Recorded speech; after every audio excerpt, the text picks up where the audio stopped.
Buenos días a todos y a todas. Soy Catalina Romero, de la Dirección de Servicios de Información y Bibliotecas ISIB de la Universidad de Chile, y les damos la bienvenida a este tercer capítulo del podcast Barra de Búsqueda, un espacio donde intercambiar ideas, conocimientos y experiencias acerca del acceso a la información desde las bibliotecas de la Universidad de Chile. Hoy, en este tercer capítulo, estamos con Soledad Chávez Fajardo, académica de la Facultad de Filosofía y Humanidades. También Soledad es licenciada en Lengua y Literatura y también magíster en Lingüística de la Universidad de Chile.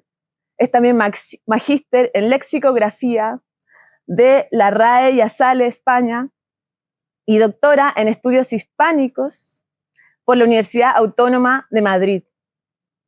También Soledad es miembro número 14 de la Academia Chilena de la Lengua desde el año 2021. Así que con esta tremenda trayectoria es un honor tenerla acá para conversar sobre tantos temas interesantes. Así que muchas gracias, Soledad. Realmente es muy interesante tenerte acá. Para mí es un honor poder ser una invitada de ustedes. Estoy muy contenta. Bien, quisiéramos comenzar este podcast presentando los libros de Soledad que se encuentran acá físicamente en la Biblioteca de Filosofía y Humanidades. Así que para nuestros auditores y auditoras, le invitamos a acceder a estos libros tan interesantes.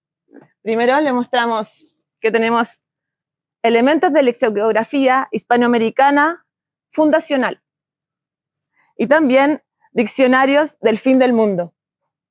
Soledad, ¿nos podrías contar un poco sucintamente de qué tratan cada libro?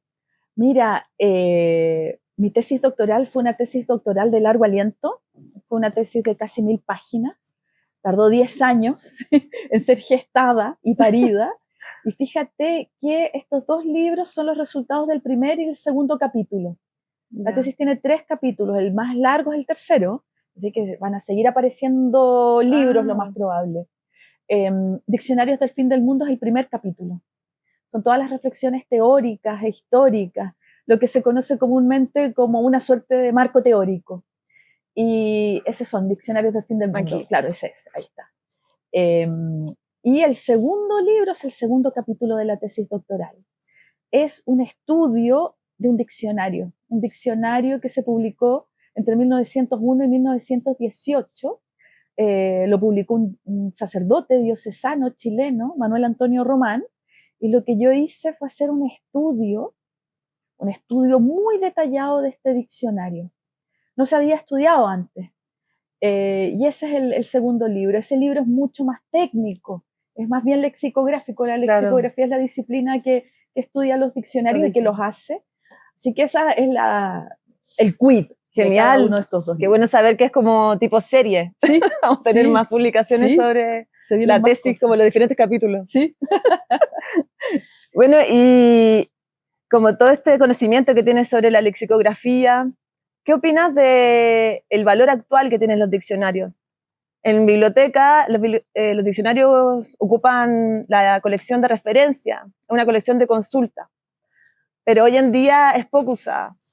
¿Crees que esto se deba a que los diccionarios realmente con la era digital se ha diversificado esta consulta o realmente es una cuestión del libro objeto que realmente está cambiando el formato? Es que hay que pensar que estamos viviendo en los últimos, bueno, en el último siglo, pero sobre todo en los últimos 30 años, una verdadera revolución y tiene que ver con Internet. Y en esa revolución hay un aspecto muy positivo, pero muy positivo, que tiene que ver con la presencia de los diccionarios en Internet y por lo tanto un acceso por lo general gratuito. Antes eso no sucedía, el diccionario es un objeto caro y antaño tú lo que tenías que hacer era o comprarte un diccionario, que un buen diccionario, insisto, no es un objeto económico, o usar las bibliotecas. Claro. Entonces, ¿qué pasa? Hay algo positivo que tiene que ver con el uso del diccionario en Internet y hay algo negativo que es dejar de usar, como se usaba antes, la biblioteca para acceder al uso del diccionario. Yo creo que hay que reforzar el uso y el acceso a los diccionarios. Fíjate que yo doy un curso lectivo en la universidad. para los que estudian lingüística, que es lexicografía, y les enseño a estudiar diccionarios, a hacer diccionarios, y lo que ellos tienen que hacer es venir a la biblioteca, recorrer estos estantes y elegir un diccionario, según lo que les interese y les motive, y quedan impactados por la cantidad de diccionarios y de tipos de diccionarios que hay. Qué interesante. Sí. Qué interesante ese curso también, como Sí. darle, tú en el fondo estás enfocada en darle valor a este tipo de libros. Sí, total, pero siempre. Ya. Yo soy un amante de los diccionarios de chiquitita. De hecho, mi primera tesis relacionada con diccionarios yo se la dediqué al pequeño Laguz que estaba en mi casa. Ese que era mitad diccionario de lengua y mitad enciclopedia, que por lo general estaba en las casas, era mucho más accesible que comprarte la enciclopedia británica. Por eso te digo, hay algo muy positivo en esto del Internet, que es la democratización del saber. Antes no nos dábamos cuenta, pero no todo el mundo podía comprarse un diccionario de la RAE. Claro. No, y por eso en las bibliotecas utilizaban un lugar en el fondo de resguardo, que no podían llevarse a domicilio, sino solamente era sala de consulta, porque eran libros valiosos, y son. Para diccionarios y enciclopedia. Yo alcancé a vivir esa época de transición, porque entré aquí en 1995 a estudiar, prácticamente vivíamos en esta biblioteca, y yo prácticamente vivía en la sección, bueno, era otra forma, porque esta biblioteca se renovó, pero yo estaba todo el día con las enciclopedias. Genial. Son una maravilla. Bueno, en tu diccionario del fin del mundo, este libro tan interesante, tú haces un recorrido por el siglo XIX chileno y hablas de un proceso modernizador tradicionalista, donde con la llegada de la imprenta, desde el Estado también, se impone distintas instituciones que pretenden normalizar o estandarizar el desarrollo cultural del país, ¿no? Dentro de esta institución estaría la Biblioteca Nacional, la misma Universidad de Chile, también la Academia Chilena de la Lengua también. Y bueno, respecto a la Biblioteca Nacional, en el siglo XVIII el siglo XIX tiene un rol de normalizar, de catalogar, de inventariar, en fondo un catastro nacional para dar una visión desde el Estado de lo que es el país. ¿Crees que este rol de conservar el patrimonio, de estandarizar el desarrollo cultural, todavía es aún más potente en esta era digital, donde el objeto libro está en devalúo y hay necesidad de reforzar, en el fondo, conservar el objeto libro ante la era digital, donde realmente lo físico ya no es necesario? Hiciste una síntesis de casi 3 siglos. Me costó. Es una súper síntesis, porque tienes que pensar que Chile fue una capitanía. No teníamos imprenta. Claro. Para imprimir cualquier libro en la colonia tú tenías que ir a Lima, sobre todo. La primera imprenta llegó en 1810. Y de ahí en adelante va a haber un foco en todo lo que tiene que ver con cultura, con producción de libros. Un hito importante es la fundación de la sociedad chilena, la de 1842, ¿no? En cuanto a hacer una literatura propia, claro, una cultura propia. Y de ahí se ha ido, se ha diversificado en una serie de líneas: historia, filosofía, literatura, dentro de la literatura, poesía, narrativa. Fíjate que, claro, ese es un punto, ¿no? El que tocaste, que tiene que ver con la relación de Chile y los procesos estandarizadores en la historia particular de Chile. Y otro punto que tocaste tiene que ver con la era digital, pero fíjate que te sigo diciendo, hay que ser positivo y hay que ser pesimista. Lo positivo es todos los libros que ahora puedes tener acceso en digital. Lo comprobamos sobre todo en la pandemia. A mí me tocó vivir la pandemia en Irlanda, de un día para otro. Yo no pensaba estar, bueno, sí, pero pensaba estar unos pocos días. Me quedé casi 2 años haciendo mis clases por Zoom. Y menos mal que esta biblioteca ICISIP tenía prácticamente todo digitalizado, porque es una comunicación constante que tenemos de qué cursos van a dar, está la bibliografía en la biblioteca, qué se puede digitalizar, etcétera, etcétera. Para mí eso me salvó la vida como profesora. Entonces, claro, el libro va a estar siempre ahí. La gente los lee en la tablet, lo puede leer incluso en el celular, en un computador. ¿Y qué pasa con el objeto libro? Claro, ese es el punto. Pero habría que preguntarle también a los editores, habría que consultarle esto a los editores de la Furia del Libro, claro, a los editores de la Feria del Libro. igual se va reinventando. Sí, yo creo que están las dos fuerzas ahí muy vitales y muy potentes. Ahora hay un punto en Chile, ¿y cuál es? El objeto libro en Chile, por una cuestión de impuestos, es muy caro. Muy caro. Ese es el problema en Chile, el impuesto al libro. ¿Y qué se promueve frente a eso? Yo me acuerdo que cuando yo estudiaba acá literatura, yo primero estudié literatura, después estudié lingüística, la fotocopia, el anillado, sacar el libro de acá, llevarlo a las fotocopiadoras y anillarlo porque no teníamos el dinero para comprar los libros, tampoco llegaban, no existía Amazon todavía, y bueno, uno es un estudiante, no tiene por lo general los recursos, quizás a veces puedes juntar dinero y comprarte el libro. Entonces, claro, hay una suerte de piratería. Sí, Estoy hablando de piratería entre comillas. Pero hoy por hoy, esa digitalización que tenemos, claro, ¿cómo la instalamos? Yo creo que los dos rieles marchan y marchan con mucha fuerza. Habría que ver también cuánta gente está leyendo más gracias a la digitalización. Sí. Mis estudiantes, ves que se compran libros de segunda mano, en librerías de anticuarios, se van al Persa, del Bio Bio. O sea, no, yo soy más bien optimista. Esperanzadora. Sí, totalmente. No, qué bueno, y sobre todo el libro es caro en Chile, pero leer es gratis, porque está en las bibliotecas. Exactamente, exactamente. Bueno, y respecto también a esto que te comentaba del siglo XIX, de las instituciones que se crearon en ese tiempo, también se creó la Universidad de Chile, sobre todo por un gramático como es Andrés Bello.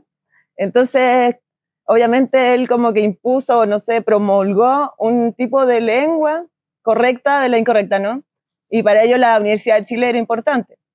¿Consideras qué rol tiene la Universidad de Chile en estos días, en la era global, respecto a la normalización o a la hegemonización del saber? Es interesante porque cuando se funda la Universidad de Chile, con Andrés Bello a la cabeza, él era un polímata, era gramático y muchas cosas más.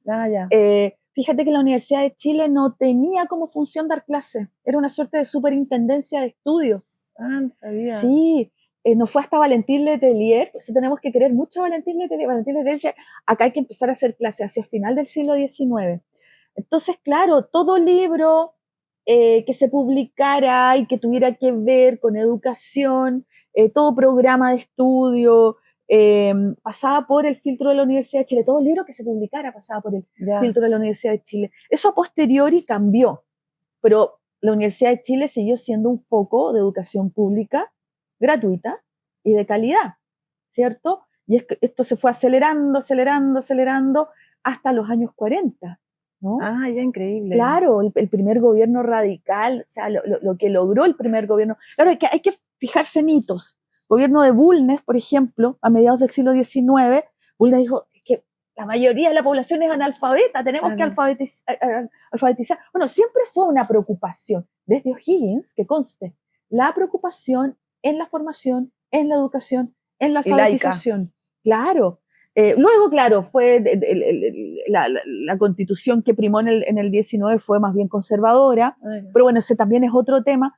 Gobierno de Balmaceda, ¿no? Que va de la mano con lo que hizo Letelier en relación de traer profesores, la Universidad de Chile formara a profesores, y ya luego en los años 40, 30, 40, con lo que implicaba promover una educación pública. Y en eso la Universidad de Chile ha estado.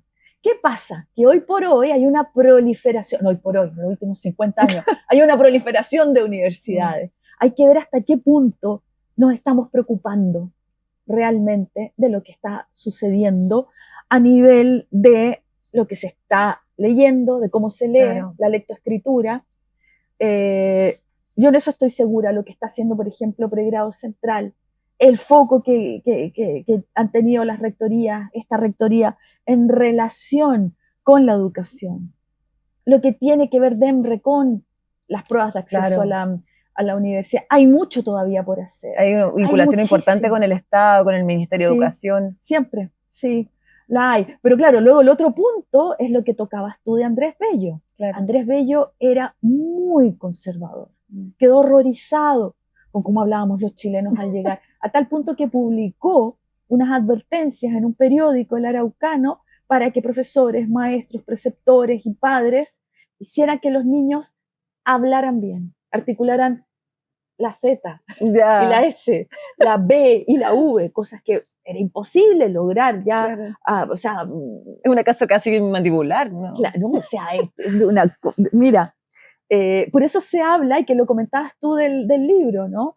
Un proceso estandarizador, muy conservador, muy racionalista, que siempre tiene como foco la Real Academia Española, que no es el español de España, es un tipo de español, un español altamente estandarizado, pero tampoco en España hablan como la Real Academia.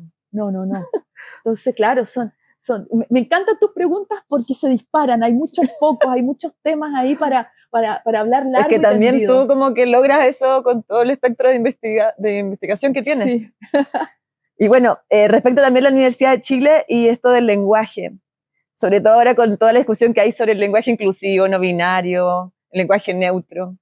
¿Crees que la biblioteca tiene ahí también, o sea, las bibliotecas también, pero la Universidad de Chile en general tiene un rol importante respecto también a la estandarización, a la normalización de este tipo de lenguaje, a la inclusión de este tipo de lenguaje, o también se puede trabajar desde un aspecto ambiguo como se está trabajando ahora, porque realmente como que la universidad no ha tomado un camino tan evidente sobre el lenguaje inclusivo, neutro, no binario, pero sí se permite en ciertos trabajos, en ciertas tesis incluirlo, sobre todo el lenguaje inclusivo.